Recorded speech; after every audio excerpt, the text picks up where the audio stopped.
Hey guys, welcome to the herbal blog at lymecompass.net, and today I am going to talk to you about Sida. I am sitting next to Sida rhombifolia. We had an interesting experience growing Sida this year, and we ordered Sida cordifolia seeds, and we grew them from seeds, and these are the mature plants, and it turns out that our Sida cordifolia seed is actually Sida rhombifolia. But that's okay because all the Sidas are medicinal. We just didn't, we were just a little bit surprised. Let's see, there's Sida acuta, which is a lot of people consider to be an invasive species growing in Florida. There's Sida cordifolia that's been used in Ayurvedic medicine for thousands of years. It's also called Bala.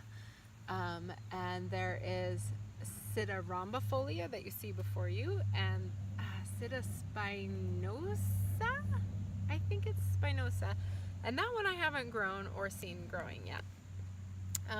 I was introduced to Sida via Stephen Buhner's books. He has the Herbal Antibiotics books. The second edition is fantastic. The first edition has a lot less information. So if you're going to purchase that book, be sure that you're getting the second edition. And Stephen also talks about Sida in his Lyme co-infection books. And I was very inspired to grow it. We were buying the tincture from Woodland Essences, who makes fantastic medicine. They do they get their Sida leaf dried and they powder it and they add hot water and vinegar and then about 65% alcohol, and that's how they extract the medicine from their Sida. And I reached out to Stephen Buhner and I spoke with him about tincturing fresh, and he advised, he thought it was a great idea, and tincturing at 95% alcohol.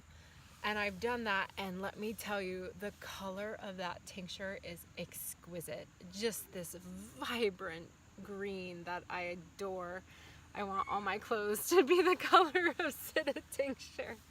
So let's see. Sida cordifolia, or the Bala, has been used in Ayurvedic medicine for a very long time. And traditionally it's been used for treating seizures or epilepsy, for nervous disorders, or anything afflicting the central nervous system. It's been used for blood poisoning or blood disorders, facial paralysis, staph infections, ulcers, urinary tract infections. It was used to treat snake bites because it's so protective of red blood cells. And actually it was used to prevent pregnancy, to prevent the implantation of the fertilized egg. So that's some of its traditional uses. As tick-borne infection has become so rampant, Sida's gotten a lot more attention in the modern medical establishment, and it's a well-known antimicrobial and antibacterial herb. It's anti-malarial, and I've told you guys before, anytime you hear anti-malarial, like think babesia. It can really help increase the red blood cell count. It's an anti-protozoa herb. It's also anti-amoebic. It's very protective of the liver. It's known to reduce fevers. And interestingly, it can protect and help repair the lining of the stomach. And if you think of, it was used in Ayurvedic to treat ulcers, it makes sense.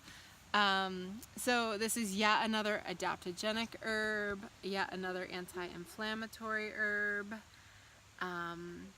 And interestingly, Stephen Buhner talks about using Sida as a biofilm breaker, and he actually warns people that when they begin using Sida that they might have a flare of symptoms.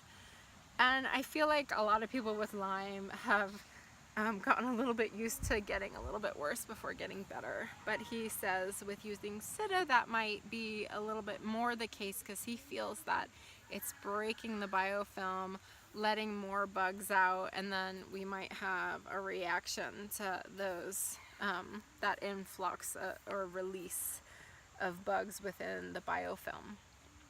And he advises in his books that if you start taking Sida and you just have a symptom flare, or you find yourself so very fatigued, that to cut back the dose and just keep on it, but just very small doses and sort of build up to it. And again, with any Lyme treatment, you have to side by side use detox methods.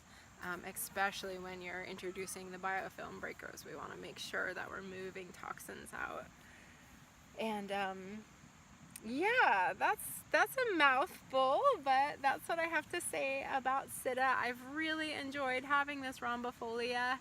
It's so mild tasting. A lot of medicinal herbs are really pungent and